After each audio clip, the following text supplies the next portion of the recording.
அனைவருக்கும் வணக்கம்.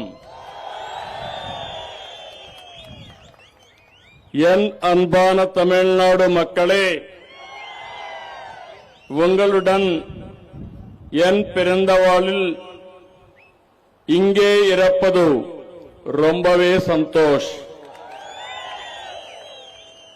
மாற்றத்தை கொண்டு பெற வேண்டும் என்ற ஆர்வம் உங்களிடம் தெரிகிறது. கவலை படாதீங்க.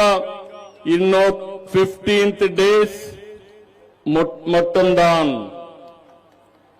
ఈనాడు ఇక్కడ రావడం మీ అభిమానం చూస్తా ఉంటే ఆంధ్రప్రదేశ్ లో లేని అభిమానం ఈరోజు తమిళనాడులో నేను చూస్తున్నాను. అయితే తమిళనాడు అంటేనే మనం గుర్తుపెట్టుకోవాల్సింది ద్రవిడ సంస్కృతికి మూలం. పల్లవ, చేర, చోళ, పాండ్య వంటి రాజవంశాలు పాలించిన గొప్ప చరిత్ర కల నేలది.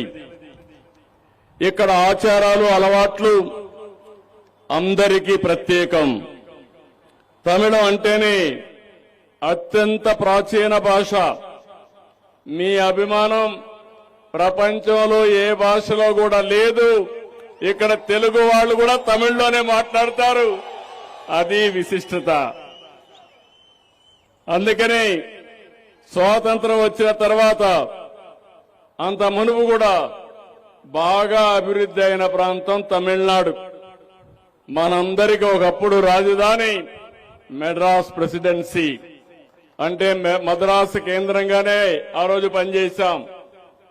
ఆ తర్వాత పొట్టి శ్రీరాములు గారి ఉద్యమంతో భాషా ప్రయుక్త రాష్ట్రాలు ప్రారంభమయ్యి ఆంధ్రప్రదేశ్ వచ్చింది, కర్ణాటక వచ్చింది, కేరళ వచ్చింది, గుజరాత్ ఇలాంటి రాష్ట్రాలు వచ్చాయి. ఎన్నో పరిశ్రమలు, వాణిజ్యానికి తమిళ గడ్డ పేరుగాంచింది. తమిళ ప్రజలంటే క్రమశిక్షణ, పట్టుదల, కష్టపడే మనస్తత్వం, తెలివితేటలు. ఇదే తమిళ సోదరుల సక్సెస్ సీక్రెట్. ఏ రంగంలో అయినా రాణించే శక్తి తమిళులకుంది.